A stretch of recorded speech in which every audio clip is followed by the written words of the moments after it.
الأنبياء والمرسلين سيدنا محمد وعلى آله وصحبه أجمعين. سبحانك لا علم لنا إلا ما علمتنا إنك أنت العليم الحكيم ولا حول ولا قوة إلا بالله العلي العظيم. أما بعد. Para jamaah yang dimuliakan Allah Subhanahu wa taala, tidak terasa kita mendekati bulan yang sangat suci, yaitu Zulhijjah. Bulan yang dimuliakan oleh Allah Subhanahu wa taala dan terdapat banyak sekali ibadah serta keutamaan di dalamnya. Allah taala berfirman, "Inna 'iddata syuhuri 'indallahi 12 syahran fi kitabillah." Sesungguhnya jumlah bilangan bulan di sisi Allah Subhanahu wa taala itu ada 12. Sampai kepada Allah taala mengatakan minha arba'atun hurum. Di antara 12 itu ada 4 bulan yang dimuliakan Allah. Bulan-bulan mulia tersebut bukan tanpa maksud Allah taala menjadikannya istimewa, tetapi terdapat amal-amal yang mulia luar biasa. Kita apabila melakukan kebaikan di dalam bulan-bulan tersebut mendapatkan kebaikan yang berlipat ganda pahalanya. Di antara bulan itu adalah bulan Zulhijjah. Di bulan Zulhijjah kaum muslimin mempunyai hari raya Idul Adha, hari raya yang agung melebihi hari raya Idul Fitri. Dan begitu juga bukan hanya kita bergembira dengan hari raya Idul Adha, tetapi Allah Ta'ala berikan kita kesempatan untuk meraih ibadah yang hanya setahun sekali bisa dilaksanakan, yaitu dengan berkurban. Para ulama menjelaskan bahwa kurban itu ma'khudatun minad dhahwati, diambil dari kata ad-dhahr. Summiyat bi awwali zamani fi'liha wa huwa duha.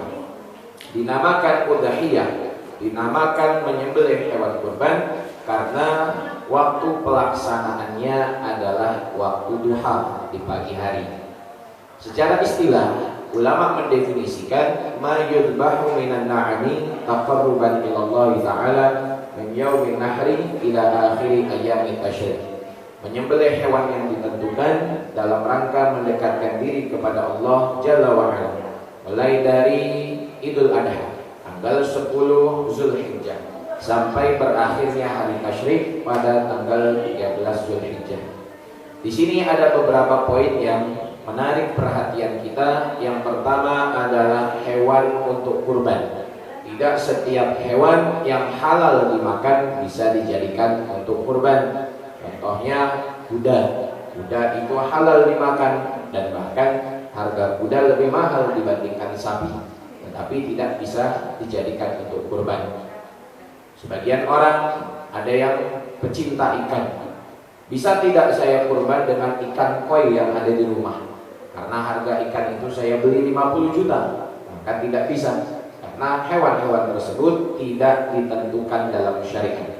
Sehingga hewan untuk berkurban tertentu, mulai dari unta, sapi ataupun sejenisnya, dan kambing ataupun sejenisnya. Yang kedua, waktu berkurban pada tanggal 10 Zulhijjah dimulai dengan terbitnya matahari, bukan sebelumnya, dan berakhirnya waktu kurban pada tanggal 13 Zulhijjah dengan masuknya waktu maghrib. Sehingga kalau ada yang menyembelih hewan kurban kemudian masuklah waktu maghrib pada tanggal 13 Zulhijjah tersebut, maka sembelihan itu tidak dinamakan kurban sebab waktu berkurban telah berakhir. Dan yang ketiga, poinnya adalah bagaimana kita berkurban hanya semata-mata niatkan untuk Allah, mencari ridha Allah, luruskan niat, ikhlaskan hati. Karena walaupun kurban ini setiap tahun kita laksanakan, bisa jadi kita berkurban bukan karena Allah Ta'ala, bisa jadi kita berkurban karena ingin mendapatkan pujian ataupun popularitas. Yang tidak lain itu semua dapat menghanguskan pahala yang luar biasa, sangat agung dan sangat disayangkan apabila kita berkurban bukan karena Allah Subhanahu wa taala. Berkurban baik di masjid ataupun mushola dekat rumah, berkurban di instansi ataupun di kantor tempat kita bekerja, niatkan itu untuk mengagungkan syiar agama Allah niatkan itu dalam rangka mendekatkan diri kepada Allah Ta'ala. Para jamaah yang dimuliakan Allah Subhanahu wa Ta'ala, di dalam kurban ini Allah Subhanahu wa Ta'ala telah jelas memerintahkan kepada kita. Dalilnya adalah surah Al-Kautsar ayat 2, surat yang favorit untuk tarawih kita karena cuma 3 ayat. Allah Ta'ala berfirman, "Fasholli li rabbika wanhar," dan dirikanlah sholat karena Allah dan sembelihlah. Allah perintah kita untuk melaksanakan sholat hari raya dan menyembelih hewan kurban. Dan di dalam hadis yang diriwayatkan oleh Imam Muslim, Nabi Muhammad SAW berkurban dengan 2 kambing kibas. Yang kambing tersebut mempunyai ciri-ciri bulunya putih, ada hitam-hitamnya. Dan ini kalau kita nanti berkurban kambing, maka pilih kambing yang putih, ada kehitam-hitamannya, tiba mengikuti apa yang telah dilakukan Nabi SAW. Dan itu yang termasuk terbaik dalam hewan kurbannya. Tapi untuk kambing saja, kalau orang putih ada hitam-hitamnya kurang baik. Kemudian jamaah sekalian, Nabi SAW menyembelih hewan kurban itu dengan tangan beliau sendiri, membaca basmalah, bertakbir, dan juga Nabi SAW meletakkan kakinya di bawah leher kambing yang hendak disembelih itu. Nah, di sini karena sebab firman Allah Ta'ala dalam surat Al-Kautsar ayat 2 itu masih sangat global, dalil atau bukti itu membutuhkan penjelasan yang lebih terperinci, sehingga memungkinkan ikhtilaf, perbedaan pendapat di antara ulama terkait memahami hukum kurban itu. Apakah kurban itu wajib ataukah sunnah atau seperti apa? Kalau kita lihat dari lintas mazhab sendiri, bahwa dalam mazhab Hanafi, begitu juga dalam mazhab Maliki, hukum kurban bagi orang yang mampu adalah wajib, sehingga meninggalkannya berdosa. Karena dalam mazhab Hanafi dipahami asal perintah itu adalah wajib. Kemudian juga Imam Malik rahimahullah ta'ala pernah menjelaskan dengan hadis, "Man wajada sa'atan falam yudhi fala yaqrabanna musallana." Barang siapa yang tidak berkurban, padahal dia mampu berkurban, tidak mau, enggan, maka kata Nabi, janganlah dekati tempat sholat kami. Seakan-akan orang tersebut dimarahi oleh Nabi SAW melakukan dosa karena meninggalkan hal yang wajib. Berbeda halnya di negara kita yang mayoritas mengikuti mazhab Syafi'i. Imam Syafi'i memahami bahwa perintah Allah Ta'ala itu tidak wajib, karena tidak setiap perintah mengacu kepada wajib, bisa juga sunnah. Karena Imam Syafi'i mengatakan firman Allah Ta'ala tidak bisa dipahami hanya dengan 1 ayat saja, melainkan dibandingkan dengan dalil yang lain. Jadi pengambilan dasar hukum syariat itu bukan hanya Al-Quran, ada hadis, ada ijma, dan begitu juga qiyas.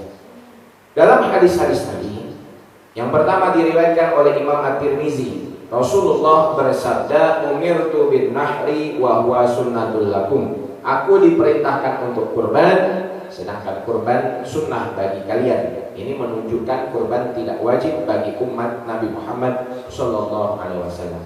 Dalam hadis riwayat Ahmad dan Baihaqi, Rasulullah bersabda, "Kutiba alayya an-nahru wa lam yuktab alaikum." Diwajibkan bagiku untuk berkurban, tapi tidak diwajibkan bagi kalian. Para ulama menjelaskan, ada kewajiban, ada hal-hal yang dilarang yang itu hanya khusus bagi Nabi Muhammad SAW, tidak bagi umatnya. Contoh, kurban wajib bagi kita, tidak. Kurban wajib bagi Nabi, tidak bagi kita. Sholat duha wajib bagi Nabi, tidak bagi kita. Sholat witir wajib bagi Rasulullah. Dalam riwayat-riwayat dijelaskan tidak pernah Rasulullah tinggalkan witir sampai beliau wafat. Sedangkan witir tidak wajib bagi kita. Kalau witir wajib bagi kita, terakhir kita witir kemarin Ramadan, maka berdosa besar kita tiap malam susah untuk melaksanakan witir. Nah, sehingga kurban adalah sunnah, anjuran yang sangat ditekankan. Nah, di sini kesunahannya terbagi menjadi 2. Setiap individual muslim maka sunnah berkurban, dan sunnahnya adalah sunnah aini. Apa itu sunnah aini? kalau kita mau mendapatkan pahala sunnah tersebut, kita sendiri yang harus melaksanakannya. Saya sunnah berkurban, tetangga saya juga sunnah berkurban. Bukan berarti karena tetangga saya sudah berkurban, gugur kesunahan kurban atas diri saya, maka itu keliru. Dan hukum kurban yang kedua, sunnahnya adalah sunnah kifayah. Sunnah kifayah ini berlaku untuk satu keluarga. Jadi apabila di dalam satu keluarga telah ada satu orang yang berkurban, maka otomatis gugur kesunahan bagi orang yang menjadi tanggung jawab nafkah orang yang berkurban tersebut. Contohnya, saya berkurban seekor kambing untuk diri saya, maka otomatis istri dan anak-anak yang menjadi tanggung jawab nafkah saya juga mendapatkan pahala dari satu kambing tersebut. Ingat, di sini banyak pemahaman yang keliru terkait kapasitas kecukupan hewan kurban. Karena sebagian orang memahami satu kambing boleh untuk satu keluarga, satu sapi boleh untuk satu kelas ataupun satu kantor. Maka jawabannya keliru. Nabi SAW pernah menjelaskan di dalam hadis yang diriwayatkan oleh Imam Muslim dari sahabat Jabir bin Abdullah radhiyallahu anhu. Ia berkata, naharna ma'a Rasulillah sallallahu alaihi wasallam amal Hudaybiyah. Kami pernah berkurban bersama Nabi sallallahu alaihi wasallam pada tahun Hudaybiyah. Al-badanata an sab'atin wal baqarata an sab'atin. Kami berkurban satu unta untuk 7 orang dan kami berkurban satu sapi untuk 7 orang. Al-Imam An-Nawawi juga menjelaskan bahwa satu kambing itu kecukupannya untuk satu orang, dan satu unta serta satu sapi kecukupannya untuk 7 orang saja, tidak lebih. Kalau kurang tidak masalah. Lantas jangan sampai kita niat baik tetapi kurang dibekali dengan ilmu sehingga hewan yang disembelih itu tidak menjadi kurban, melainkan sembelihan biasa saja. Kalau kita melihat ada yang juga membingungkan kita, hadis Nabi SAW bahwa Rasulullah pernah berkurban seekor kambing untuk diri dan ahli keluarganya, dan berkurban satu ekor kambing lagi untuk dirinya dan umatnya. Itu kan kita lihat umatnya banyak, keluarganya banyak, berarti satu kambing boleh untuk puluhan orang atau ribuan orang. Hadis itu jangan difahami secara tekstual, tetapi butuh penjelasan tafsir dari ulama.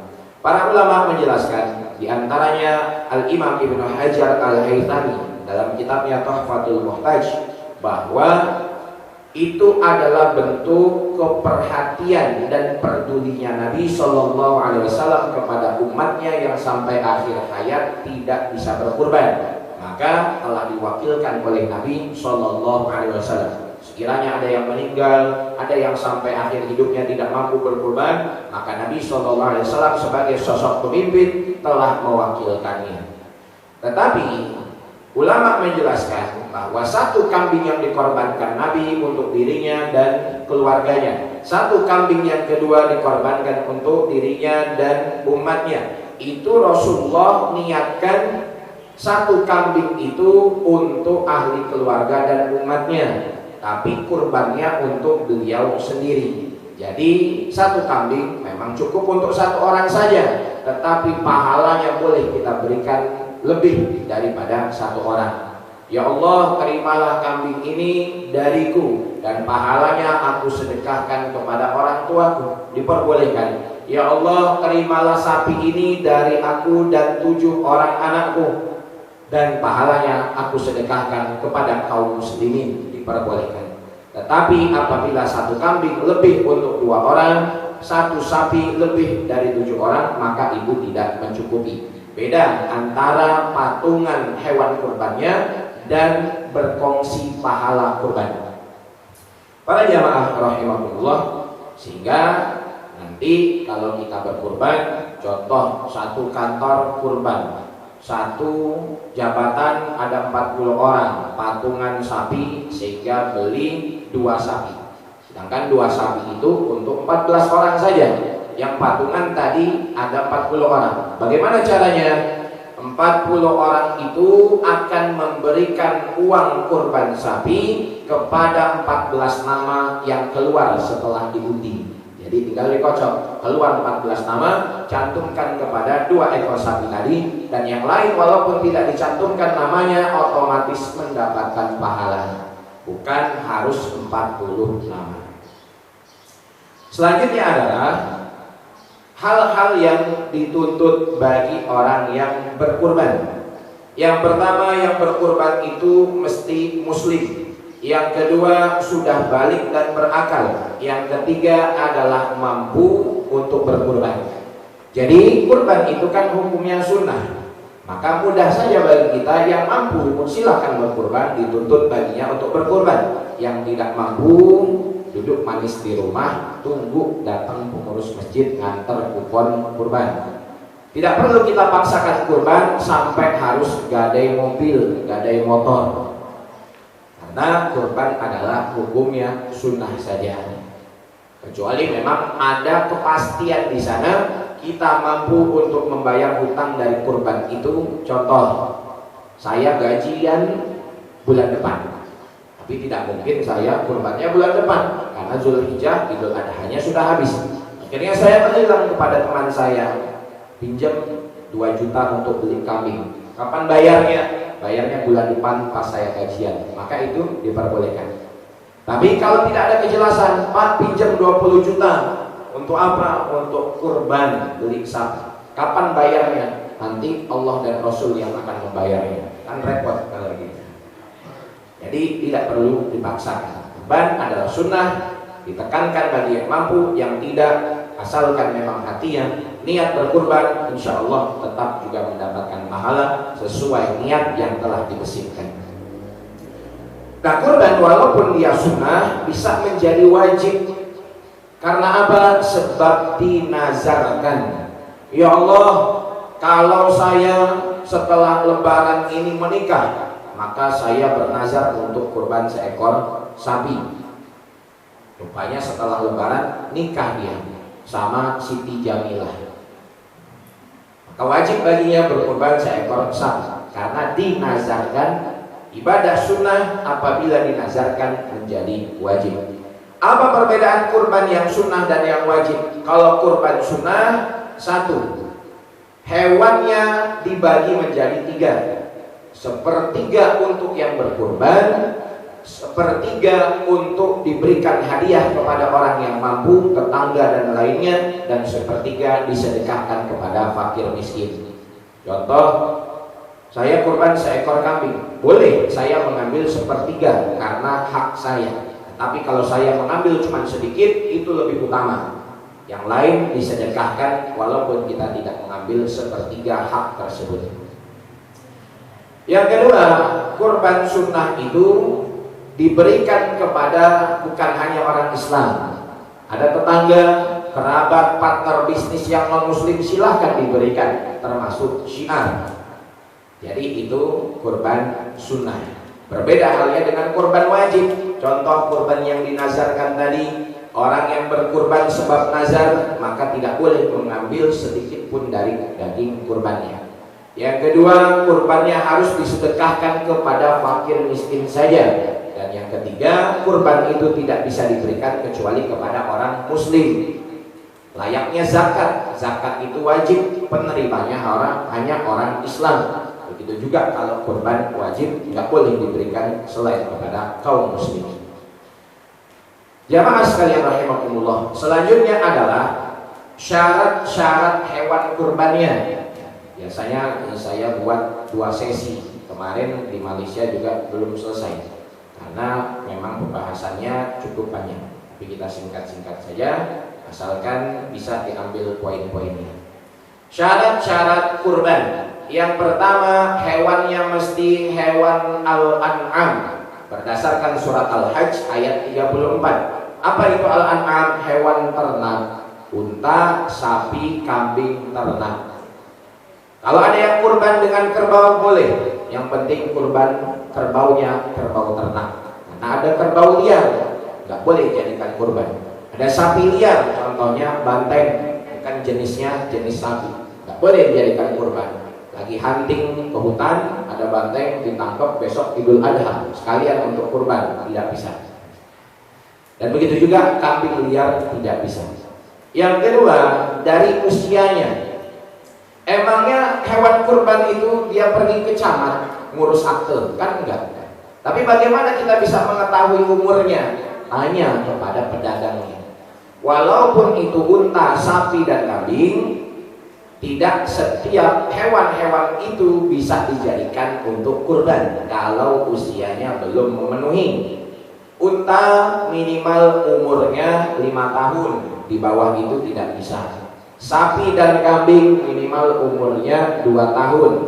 Kalau domba itu ada perinciannya, beda antara kambing dan domba.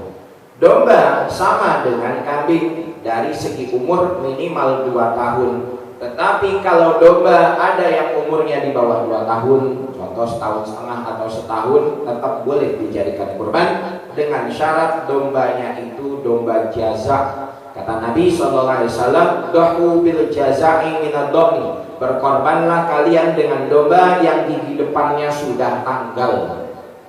Gimana tahu? Minta kasih tunjuk sama peternak, sama penjual domba. Tolong tunjukin gimana domba yang gigi susu, gigi depannya udah copot. Nah, dia bukain. Oh, begitu. Yang penting yang jualnya amanah. Tapi kalau yang jualnya nggak amanah, pedagangnya ini nggak jujur, maka sebetulnya gigi itu belum copot, dia copot pakai tangan. Biar apa? Biar dombanya laku habis pada Idul Adha ini. Sebab kalau nggak kebeli, nggak terjual. Karena syarat-syaratnya ketat dari segi usia mesti diperhatikan. Itu yang kedua. Yang ketiga adalah dari kesehatannya. Nabi SAW menjelaskan ada 4 hewan yang tidak bisa dijadikan kurban. Sebab yang pertama adalah dia buta. Kambing, sapi yang buta tidak bisa dijadikan kurban. Yang kedua adalah sebab ia pincang, tidak bisa dijadikan kurban. Dari lahir mungkin kakinya ada yang pincang atau kakinya ada yang cuma 3. Kalau untuk sembelihan biasa boleh halal, tapi untuk kurban tidak masuk kelayakan. Yang ketiga adalah sakit. Sapinya sakit sampai kurus, dagingnya berkurang. Kambingnya sakit sampai kurus jauh, dagingnya berkurang. Normalnya kambing itu yang standar 30 kilo, ini dagingnya tinggal 10 kilo. Kenapa kambing itu sangat kurus? Iya Pak, kambingnya sakit hati, akhirnya nggak mau makan dia. Maka itu tidak bisa jadi untuk kurban. Dan yang keempat adalah kakinya patah. Karena besok Idul Adha, akhirnya buru-buru nyari kambing. Nyari kambing dibonceng naik motor, ngebut ke serempet truk, kupingnya hilang. Maka nggak boleh dijadikan untuk kurban. Ataupun panitia, perhatian adab kepada hewan itu adalah penting. Karena jangan sampai kita memperlakukan hewan dengan kasar. Itu juga makhluk Allah Ta'ala. Nanti kalau sapi datang ke masjid, sapi datang ke musola, nuruninnya pelan-pelan. Jangan sampai nurunin dipaksa, akhirnya sapinya jatuh, kakinya patah. Nah, tanggung jawab panitia mengganti. Karena sapinya itu udah tak layak untuk kurban sebab ada aib, ada cacat, tidak sehat. Nah, yang terakhir adalah hewan kurban itu diniatkan. Jadi hewan kurban kita niatkan untuk kurban. Jangan lupa, mulai dari kita beli ataupun ketika menyembelih ataupun ketika mewakilkan kepada yang bisa menyembelih. Selanjutnya adalah kita perhatikan juga syarat sembelihan yang halalan thayyiban. Sembelihan yang halal itu yang pertama mesti adanya hayatul mustaqirah, hewannya hidup. Kalau mati walaupun disembelih sesuai cara Islam nggak bisa jadi halal. Contoh, ini bukan hanya khusus untuk kurban, tapi semua hewan yang harus disembelih. Pagi-pagi ngasih makan ayam, rupanya melihat ada ayamnya yang mati, dipegang kok badannya masih hangat, kayaknya baru 1-2 menit tadi mati, langsung disembelih sebelum tegang, langsung dimasak, maka itu tidak halal karena sudah mati. Tapi kalau contohnya ada kambing lagi dilepas di lapangan. Rupanya lapangannya dekat jalan tol. Larilah kambing itu ketabrak mobil. Tapi masih hidup kambing itu, cepat-cepat untuk disembelih. Sebelum dia mati, akhirnya menjadi bangkai. Segala sesuatu hewan yang halal dimakan dengan cara disembelih, apabila dia mati tidak disembelih, hukumnya bangkai. Ataupun hewan yang halal disembelih, apabila disembelihnya tidak dengan cara syariat Islam, maka dia juga menjadi bangkai. Ada ayam, cara menyembelihnya dipantek palu, maka tidak halal. Yang kedua, yang pertama tadi adalah mesti hidup hewannya, dan yang kedua syarat agar sembelihan itu halalan thayyiban. Yang keduanya apa? Saya lupa. Qat'ul hulqum wal marid, memutus dua saluran. Kalau kita nyembelih hewan, yang wajib putus itu dua, saluran pernapasan dan saluran makanan, tenggorokan.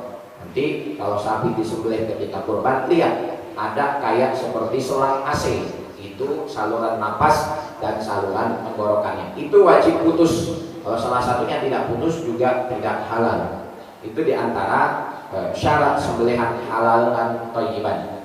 Sehingga hari ini kita tinggal di negara yang mayoritas kaum muslimin, asalkan ada sertifikat halal di satu restoran atau satu tempat makan, sudah mencukupi. Yang penting nyembelih orang Islam dan benar cara nyembelihnya sudah mencukupi. Gak usah kita terlalu soleh walaupun kita orang soleh. Contohnya gimana terlalu soleh? Pergi ke makanan cepat saji, fast food. Mbak mesen ayamnya 2. Ayamnya udah disediakan kan? Kemudian dia nanya, Mbak, yang motong ayamnya siapa sih? Muslim bukan? Muslim Bapak yang motong. Kira-kira baca basmalah nggak? Ya baca lah. Sholat 5 waktu nggak yang motong. Nggak usah terlalu soleh. Yang penting sudah halal thayyiban, sertifikat MUI ada, maka sisanya kita baik sangka kepada Allah. Dan jangan juga kita sembelih ayam tersebut mentah kita bawa ke fast food. Mbak tolong masakin. Soleh benar.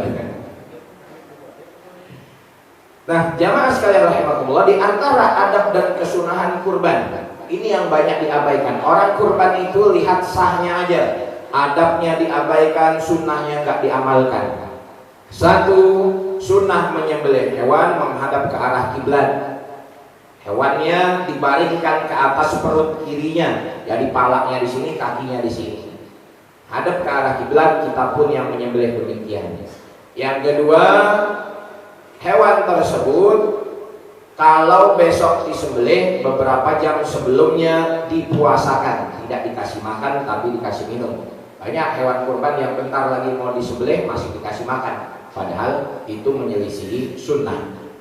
Yang ketiga, jangan menggiring hewan dengan kasar. Sahabat Umar bin Khattab radhiyallahu taala anhu pernah memarahi seseorang yang menggiring hewan ke tempatnya dengan kaki. Nah, kita perlakukan dengan baik. Yang keempat, sunnah menyembelih sendiri jika mampu. Kalau tidak mampu baru diwakilkan. Karena bukan hanya butuh kemampuan tapi keberanian. Ada laki-laki yang bisa nyembelih kurban, nyembelih hewan, tapi takut darah. Akhirnya dia paksakan nyembelih. Kambingnya kesembelih, yang nyembelih pingsan. Bingung mau nyelamatin yang mana ya? Yang selanjutnya adalah ketika hewan kurban itu hendak disembelih, jangan kita tunjukkan mengasah pisau di depannya. Kemudian antara hewan juga tidak boleh melihat kawan-kawannya disembelih. Dikasih satir, dikasih tempat tertutup agar dia lebih menyelamatkan hewan itu dari sakit. Karena sesungguhnya melihat hal yang demikian membuat hewannya tersakiti. Dan yang terakhir adalah tajamkan pisau setajam-tajamnya. Jangan sampai hewan itu sakit karena alat pemotongnya tidak standar. Semakin kita bisa meminimalisir rasa sakit ketika menyembelih, maka semakin baik sembelihannya. Nabi SAW bersabda, "Idza dzabhtum fa ahsinu adzibha." Kalau kalian menyembelih hewan kurban, maka perbaguslah, sempurnakanlah sembelihan.